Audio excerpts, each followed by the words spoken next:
Welcome back to episode 93 of the ATD Baseball Podcast. Myself and Kyle as always, and as you can see, I'm on location again. Beautiful Dodger Stadium. Listen, I'm going to start off right off the top here. Well, before I get to that, Kyle, how are you doing today? Doing good, man. No wedding updates this time? Not this time. No. There's a few things going on behind the scenes, just details and stuff. But no, for the we had two straight episodes with some wedding updates. I'm sad that I can't give you guys any more, but for the time being, we'll leave it at that. But other than that, man, I'm doing fantastic as always. How are you doing, man? I'm so glad you asked. Listen, it's been fucking hot here in Southern California. Unbearably hot. And you see, this is the thing that I hate. I'm going to give everybody a little kind of how the way the weather has worked this summer. We did not have a crazy hot summer in Los Angeles, which scared the shit out of me because that means we're going to have an extended summer, which means it's still going to be fucking hot, or this huge heat wave's going to come in September, and damn it, that's exactly what happened. I came to work here Friday night, first game back of a 6-game homestand against the Guardians, and we got the Cubs for the next 3 nights. But it was 109 degrees when I walked in here, and it was warmer earlier in the day too. It has been so hot. Yesterday when the game started, which still started at 1 o'clock by the way, nobody was here, which is good because it gives me kind of a day off. But they had to put on the screen that we're basically playing in a heat wave right now, and to dehydrate yourself, like being out here could cause a heat stroke. I'm like, then why the hell are we playing for? Like, well, what are we doing? But no, I've been good, but it's been fucking hot. Listen, I only have a ceiling fan in my room. I had to put a plug-in fan on my window. That's how hot it was this weekend. Everything was hot. My phone was hot. The pillows were hot. Everything. Even I'm hot, which that's not a surprise. But I'm doing okay. I'm doing good. I just need this heat wave to end, which luckily it will be ending. I think today's the last day, so we'll be alright. We'll be good. So we got stuff that we want to talk about today. Jesus, I started rambling a little bit there. Obviously we'll do Dodgers Yankees as always. We got the Braves and the Mets are gonna go down to the wire here in the last couple weeks, which is good for the sport. Currently tied for the final spot in the National League for the Wildcard. Sad news. James Earl Jones passed away earlier today. That just broke, I think, like 2 hours ago. That sucks. Kyle, I know you're a huge Star Wars fan, so I know you'll probably touch on that and stuff. And he was in some iconic baseball movies as well. Yes. So we'll mention that a little bit. Kumar Rocker, I think I said that name right. Yeah. But he is making his debut for the Rangers on Thursday. So that should be exciting. And then I think that's it. I say that as Shohei Ohtani and Shota Imanaga are currently in right field, and Yoshinobu Yamamoto. All 3 of them are having a little conversation. That's fun to see. It's right in front of my eyes. It's crazy. And you got every Japanese reporter for the Cubs and the Dodgers taking every picture they can. So I'm sure we'll see them later. So I guess we'll start with the wild card in the National League. Listen, I called it with the Mets. I didn't think they were going to be in it like this, but they had a 9-game winning streak going into, I think, Saturday, then they lost. But not only are they in play for the final spot in the National League, but they can also jump the Padres and the Diamondbacks if they're not careful. That can very well happen now with 3 weeks to go. How impressed have you been by the Mets in this last 2 weeks, really all season? I mean, to be honest with you, man, this hot streak that they're on, I don't know if there's a more impressive uh, kind of play this entire season. Considering what the Mets have gone through in their circumstances, especially coming into the season, you know, I know had the Mets from the beginning. I was quietly behind you there, but this Mets team, man, they keep going. They found a way to win, and they're taking advantage of what they can with what they have, and with the Braves situation. The Braves are injured. That's no secret, and maybe things would be different, but they're not. And the Mets are taking advantage of that. They're doing what they have to, and they're getting key contributors on this team. And if they get into the postseason, those same key contributors are going to continue, and it's such a beautiful thing to see. For me myself, I'm a huge Frankie Lindor guy. I loved him in Cleveland, even though he killed my Yankees all the time. I wanted us to trade for him at the time. And when he first came over to New York, it wasn't the greatest for him. He went through a lot of slumps, and it seems like now he's really taken over that role. And people seem to forget that Lindor is easily top 10 shortstop in the league, arguably top 5. He's a guy he's a veteran in that clubhouse. He can do everything with the bat, and he does a bunch of things on the base paths as well. This is a guy who, is kind of taking over that leadership role, and it's such a cool thing to see for him. I love what the Mets are doing. I'm very, very impressed by them. I will say Jeff McNeil is out for the year. That's going to hurt. His versatility and his bat is it's fallen off this year just a tad, but he's still a contributor, man. He's still a guy who you can rely on. He's a good contact hitter who can give you some pop every once in a while. I like this Mets team, man. I really do. 1 through 5 in the rotation. I thought that was going to be shaky. I really did, especially with Sanga going down at the beginning of the season, coming back. I don't even think he pitched an inning before he got hurt again. It sucks. It sucks to see, but the rest of the Mets rotation has really picked it up. And this bullpen's been coming around too, which has been kind of scary for you National League guys. But no, I'm extremely impressed by what I've seen from the Mets this year, and I hope they keep it up, man. It's so good for the sport. I love teams like this. I love underdog stories, and I can't be more impressed by the Mets. The Mets are the perfect example of why we play 162 games. Got off to a horrendous start in March and in early April, and it didn't look like much was going to happen. Like, same old Mets. They're going to, be out of it, and it's going to be a long summer. But they turned it around, and that's why it's so fascinating, because this is usually not the way the Mets do business. Usually they'll have a bad, disappointing season like this, and then it'll carry over for the rest of the season, but that has not happened. They've played very well. And listen, they've capitalized on a Braves team, like you mentioned. They're not healthy. And obviously, you don't know.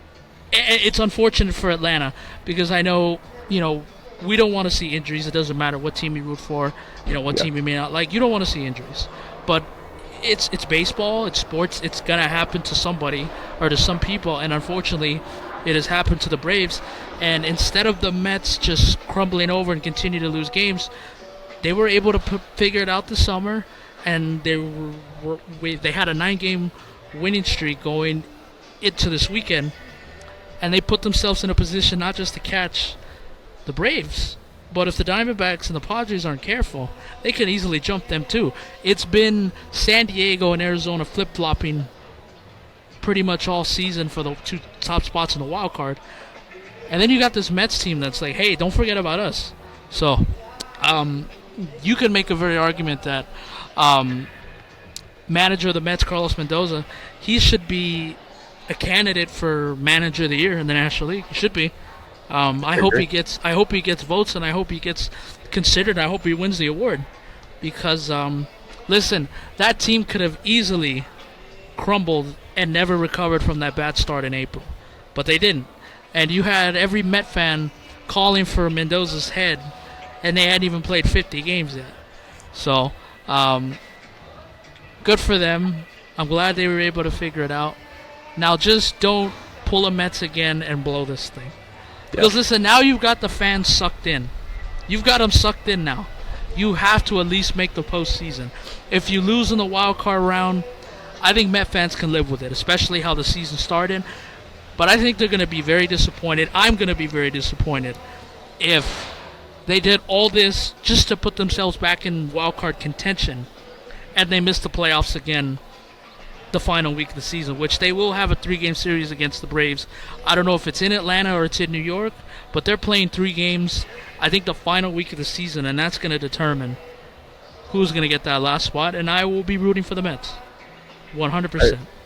I agree with you, for sure. Yeah, no, I honestly, out of these teams in the National League wild card race here, I'm pulling for the Mets, man. I really am. And maybe it's just because I'm a New York kind of guy. I'm a Yankee fan, obviously. So a lot of Yankee fans hate the Mets. Me, on the other hand, I don't. I don't. I've always had a soft spot in my heart for the Mets. I always say it all the time. David Wright was one of my favorite players growing up. So anytime I can, I'll throw the Mets a bone. There's a bunch of old friends over on that side of the borough. Obviously Mendoza, you mentioned him. Bader, Severino. These are the kind of guys who I fell in love with when they were coming up with the Yankees, and I'm pulling for them, man. I really am, and I hope that they don't choke like they usually do, and they can kind of ride this hot streak into October. And you never know after that. Records go out the window, and you just focus on who you're playing at the time. The Mets can make some damage, man. You never know. You really don't. Yeah, I agree with that. Moving on. We'll do a sad story here. James Earl Jones passed away today at the age of 93. Of course, the voice of Darth Vader. You saw him in The Sandlot. You saw him in Field of Dreams. So many iconic movies. And he has that iconic voice. Oh, yeah. I'm not a movie person, but I know who James Earl Jones is. I've said that. I'm not a movie person. Kyle, you can speak more on him because, like I said, you are a Star Wars fan. And obviously you love baseball movies as much as I do. So just touch upon him a little bit, if you can. Yeah, of course. I have a. This is a guy who I grew up with. Obviously, I grew up on Star Wars. I absolutely love it. I'm a huge Star Wars nerd. I'm not afraid to admit that. I love it. But no, this is a guy who he played in. It wasn't just baseball movies either. He played in some iconic movies. I'm talking like The Lion King. Multiple Lion Kings, that is. Obviously, we touched on Field of Dreams. He was in Warning Shot. Mostly all the Star Wars movies. Yeah, this is such an icon, man. This is a guy who obviously, death is it's a sad thing no matter who you are, no matter, what job you have, no matter what. It's a very sad thing. But when you start to get connected to these guys through movies, through just childhood memories, that's what sucks. And this is a guy who I was connected to from an very early age. And recently, my fiance and I, when we first got together, one of the first movies we watched together was The Sandlot. So I just recently watched that movie for like the millionth time, probably. I'm sure you can relate to that, Melo. But this is a guy who I can't speak enough about. It sucks. Being a baseball fan, I think we have a little bit more love for him than maybe some other people. But no, absolute icon, legend of the movie industry, legend in the baseball movie industry. It sucks, man. It does. When I heard this news, I was absolutely devastated. Just thoughts and prayers to his family, and we lost another good one. That's what it comes down to. Yep, Very well said. I'll keep it short because, like I said, I'm not a movie person, but you definitely know who James Earl Jones is. Oh, yeah. Yeah, listen, you said it. I've watched the Sandlot movie a bunch of times because I mean, it's a great movie and it involves my Dodgers, of course it does. Yeah, it's like he's in a lot of iconic movies, and it's like he had one of those voices where it's like you hear him speak like, oh, I know who that is. Yeah. That's James Earl Jones. I know who he is. So yeah, it sucks. Sports, movies lost an icon today.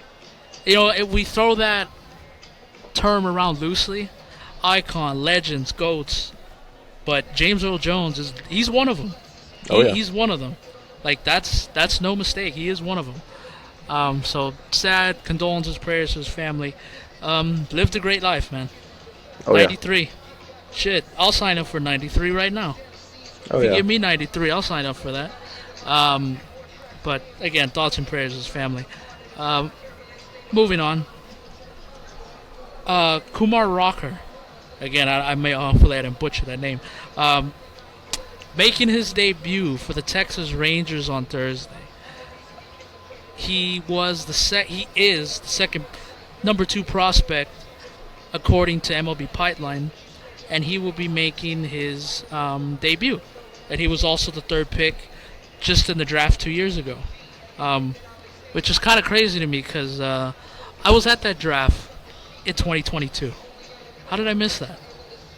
I think I was so paying attention to Drew Jones, I was paying attention to Jackson Holiday that I completely forgot about this kid. Mm-hmm.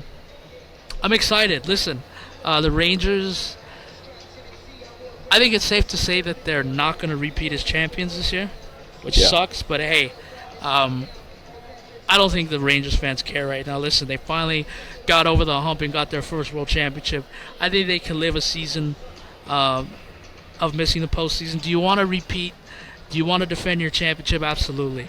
But kind of having a down season gives the opportunities to kids like this. There's so much hype around this kid, and he's finally making his debut. I know they're also getting, Scherzer's back, DeGrom having some good starts in the minor leagues, but in the light of not a horrible bad season, but a kind of below average season for the Rangers after defending their championship, this could be one of their bright spots. It could be, hey, we have found something with this kid, and sure, like the season's almost done now, but he's going to have a huge impact for us in 2025 and going around in the future. So, good for the Rangers. They're getting an opportunity to see what this kid has, and obviously they think very highly of him if they're calling him up now in the month of September and this year, and because they drafted him so high. So, I'm very excited. I'm off Thursday, so I'll definitely be tuning in, going back and forth with Thursday Night Football, but I will definitely be tuning in. And that's what I got on Rocker. Kyle, you got anything else to add on? Yeah, I mean, I remember going into the draft, and I believe, correct me if I'm wrong here, but I believe it was the Mets who originally picked him. And then he decided, I believe it was due to injuries, there was a little bit of concern, and then he went back to college, and then the Rangers picked him. I believe that's how that went, but this kid, he's pretty damn good. I'm looking at his baseball reference page. It's and for every baseball fan, especially us, we are pretty much diehards of Baseball Reference. So we know a good page when we see one. And I'm looking at one. This kid has never pitched. It's all sub 3 in every single one of his collegiate, other levels, all levels, and then obviously minors. It's all been to a sub 3 ERA. He's been a part of 3 leagues this year. The ACL, the TL, and then the PCL. He's pitched to a 1.96 ERA. This is a kid who you have to be excited about if you're a Rangers fan, or a baseball fan for that matter. I'm excited for this kid. I think it's going to be cool to see.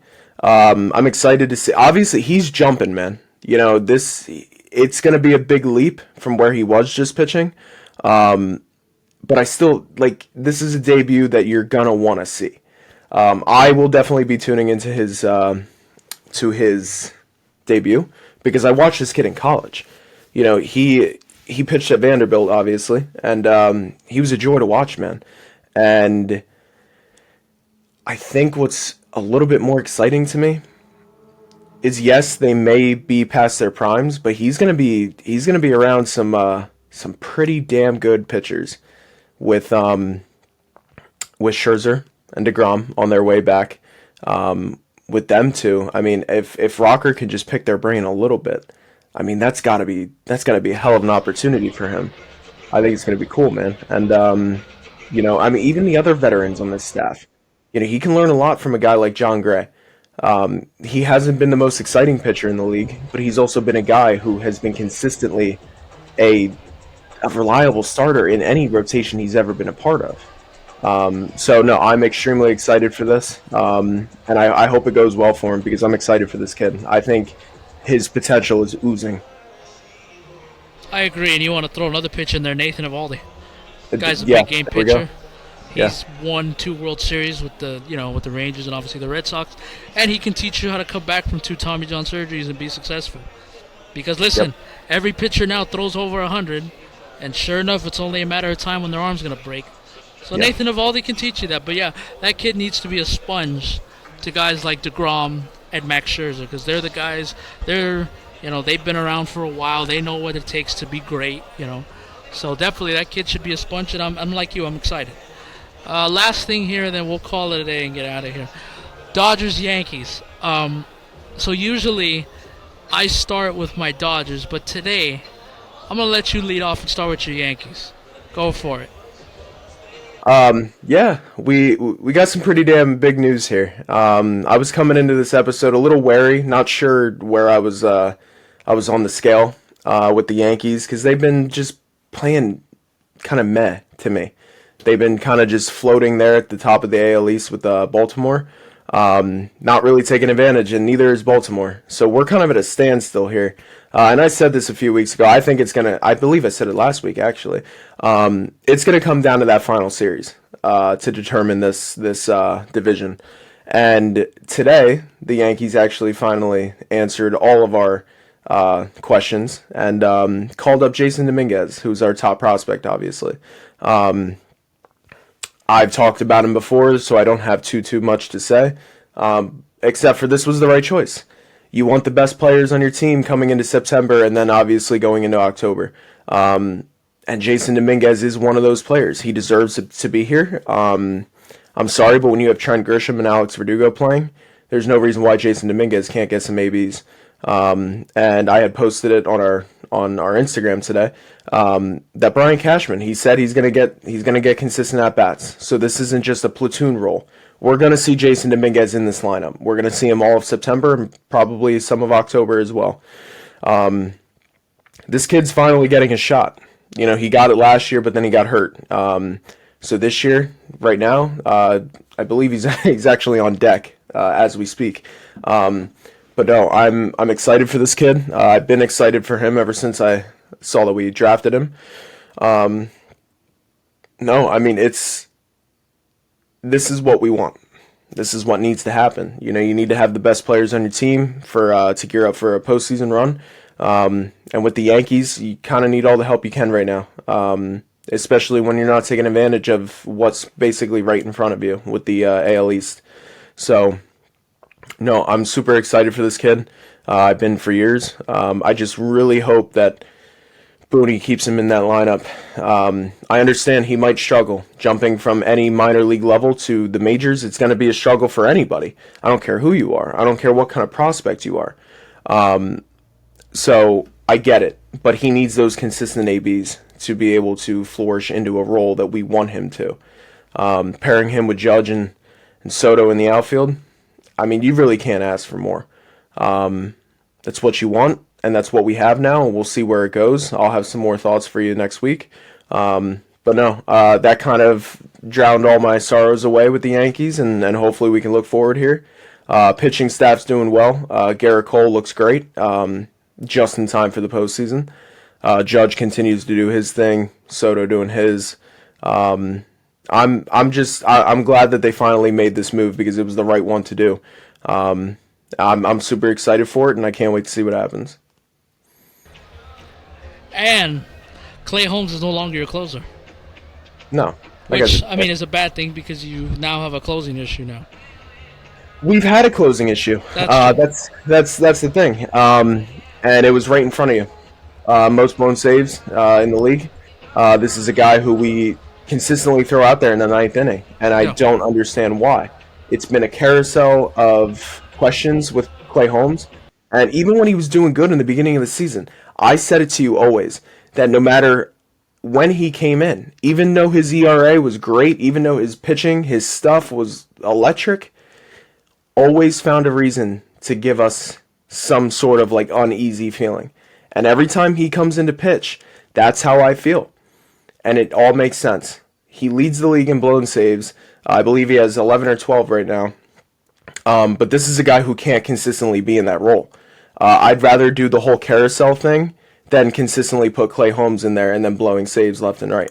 If we can even win half the games that he blew, we'd have a 4 or 5 game lead in the AL East right now, on our way to a division title. So obviously there's other factors that go into that, but I'm just looking at it very shallowly. But no, I would much rather have a carousel closer than consistently put Clay Holmes out there, who is pretty much just blowing games left and right. So it sucks that we are going into this late of the season without a closer, but it was the right choice to make. That's the way I look at it. Well said. Now to my Dodgers. Do I really want to put my foot in my mouth again? This division's over. Dodgers are currently up 6 games on San Diego, and they're 6.5 up on Arizona with about 3 weeks to play. Listen, I think the Dodgers, unless they do something crazy, which could happen, I think they're going to hang on and win this division. I don't like the fact that Gavin Stone is on the injured list, and now the whole Dodgers starting rotation from the beginning of this season is all injured or had an injury at some point. So I don't like to see that, but they're continuing to play good baseball. Took 2 out of 3 from a very good Guardians team, and if their offense would have just shown up a little bit Friday, they would have had a sweep. They got a 3-game series tonight against the Cubs. Very excited for that. Dodgers just keep playing good baseball. All these games are reps for the postseason. They've done a good job of keeping Arizona and San Diego arm's length away from them. Now they've kind of gotten cool a little bit. Arizona's not playing as well. I know they kicked the shit out of Houston last night, but they are kind of slowing down just a little bit. But I think the Dodgers are going to hang on and win this division, and we're going to get one of those 2 byes, and again, we'll see what happens after that. But for right now, starting to get ready for the postseason, and we still need a couple guys healthy. But we got Tyler Glasnow, who threw a bullpen yesterday. Got to see that. He looked okay. Yamamoto's making his debut. Not his debut. He's returning from injury tomorrow night. So I'm very excited to see that. Yeah. So, Dodgers are okay. They're okay. And Michael Kopech continues to be one of the best, if not the best, acquisitions at the trade deadline. And Ohtani Watch still 50-50. He's at 46 home runs. He's at 46 stolen bases, which he hit a ball yesterday down the right field line that went just inside the foul pole for a home run. It landed in the second deck. So you got the field level, and then you got the loge level, which are the orange seats. And that's kind of pushed far back. I've seen millions of foul balls be pulled, but I've never seen one of those pulled for a home run. I am not joking. That is super impressive what he did yesterday. And it was a zillion degrees outside too. So Ohtani Watch, I think he's going to get 50-50 also, but I'm just trying not to get too excited, I guess. I'm not trying to get too down, and I'm not trying to get too excited, because I know how it's ended in years past. But hopefully this time things will be different. but we still got a couple weeks before I have to worry about that. But Dodgers continue to do what you do, and then after these 3 games, I only got 1 homestand left, which is insane. And then we got the postseason. But this season's gone way too fast, man. But I've enjoyed it. Me too. If you don't have anything else, I think that's going to do it for episode 93. I think that's all, man. We are fast approaching 100. We'll be there before you know it. It will be. It would be awesome because it will be during the postseason. The dream is for both of our teams to hopefully still be in it at that time, so we can both talk about it on episode 100. So hopefully, we shall see. I think that's going to do it for episode 93. If you live in Southern California like I do, stay cool. It's okay. We're going to start cooling down tonight. We'll be okay.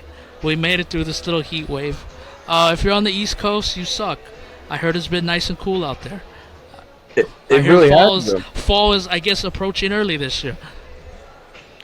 I think so. And for some reason, every single morning when I wake up to go to work, dude, I'm going out in sweatpants and a sweatshirt, and I'm cranking my heat in the morning. Oh, must be nice. Dude, this morning, I believe it was 49 degrees when I woke up for work. Okay, that's too cold, but I was thinking more like 59, 60. I was thinking like that, but yeah, 55. Yeah, no, that I'll take. But no, it's been a little bit too cold out here for my liking. But gotta bring it here. We'll balance each other out a little bit. All right, that's gonna do it for episode 93. We'll see you next Monday. Adios.